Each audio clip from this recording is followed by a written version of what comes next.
Logging is back in SnowRunner, thanks to the Phase 3 update of Wisconsin. Here are 6 of the best trucks for the job, and one that's terrible.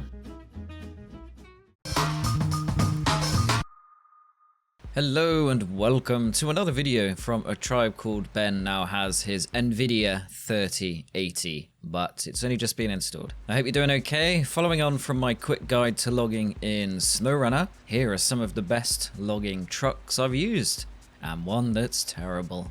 By best, I mean the ability to move the logs, albeit slowly, deal with harsh terrain, and, in some cases, fit the necessary logging mods all at once, just in case you want complete convenience. Wisconsin favors big torque and bigger wheels due to all the water and mud, so bear that in mind when choosing your logging mobile of choice. Decent fuel economy helps too, as some areas take a long time to get to, especially without all the bridges in place when you first start the map. Bear in mind this is a PTS video, public test server for short. Wait, no. Anyway, so things could change when Phase 3 Wisconsin is officially released sometime in February.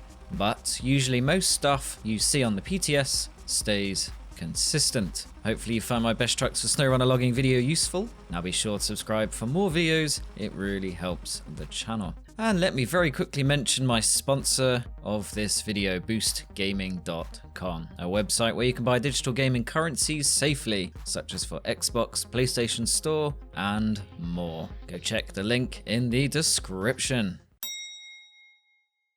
If you have watched any of my best truck videos before, and you should have, you will have seen the Azov 73210 pop up. And it's still as solid as an oak table because it can equip both the log crane, long log add-on, and pull a log trailer. That and the fact it's so irresistible at off-roading, except for that nose sometimes, means you will never need another truck. Just point and shoot, and it will usually do the rest. Just don't expect speed, as it's more the slow and steady wins the race type. But it does have good fuel capacity, fuel consumption, and costs little to buy.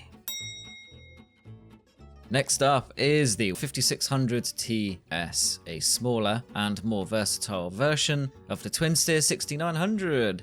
It comes part of the Phase 3 update, and like the Azov 73210 I just mentioned, it can fit the long crane, log trailer, and log carrier add-on for maximum logging potential, all while riding on 50-inch tires and raised suspension. You can also use it to branch out, get it, into other types of work, especially as it has a 3-slot cargo flat and sideboard beds, plus an expanded fuel tank with a 2,800 litre capacity. This will be useful for mobile bases in more remote areas of the map.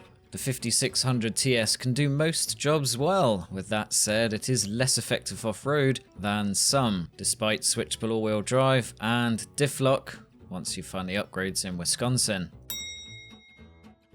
Next up is one of my favourite SnowRunner trucks of all time. I always use it for rescues and fuel deliveries, or just when I need to get somewhere. Now it appears you can use the Caterpillar 745C's container carrier add-on to carry short logs and the Sequoia trees. Although this could just be a mistake. The last PTS Phase 3 build listed medium and long logs as potential cargo. Assuming it's not just a mistake on the PTS, one of SnowRunner's best off-road trucks just got more useful. It has huge wheels, huge torque, stability, and can pull anything, making this a winner in Wisconsin, unless you plan to cross a deep river. It's also free and largely painless to get one.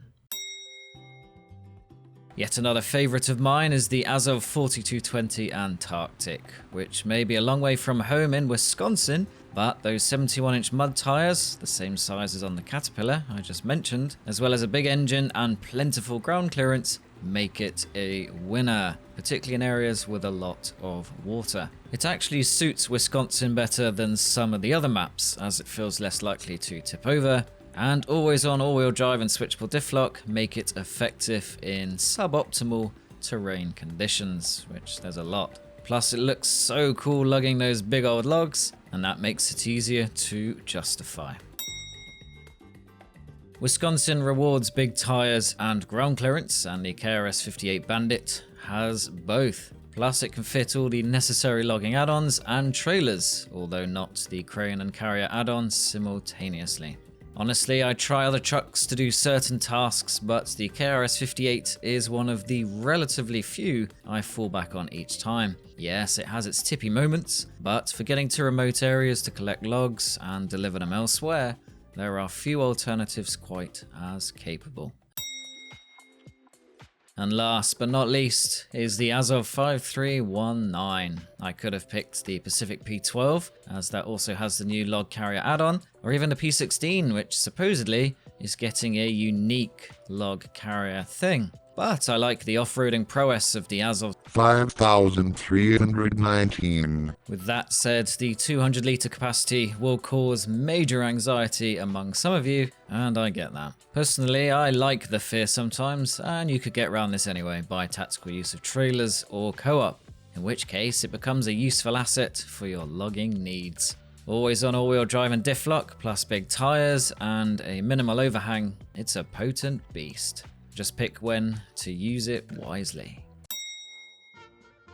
So if you're considering the Pacific 512 another Phase 3 truck, maybe don't. The two other Phase 3 trucks are generally better, even though it can fit the logging crane and front log carrier add-on. It only has all-terrain tyres, no race suspension, and no all-wheel drive. In Wisconsin, where it appears someone has left the tap running, you will get stuck a lot. In fact, just trying to reverse out of a ditch proved too much for this heavy-duty truck. It could just be that this is an early version, but right now it's as bad for logging as wood rot is for a tree.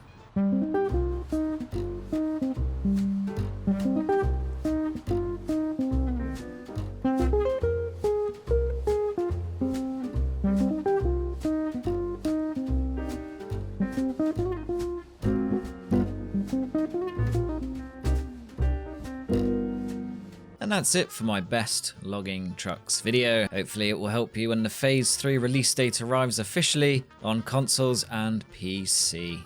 Be sure to like, subscribe, and show some love in the comments. I shall see you in the next video. Take care, bye.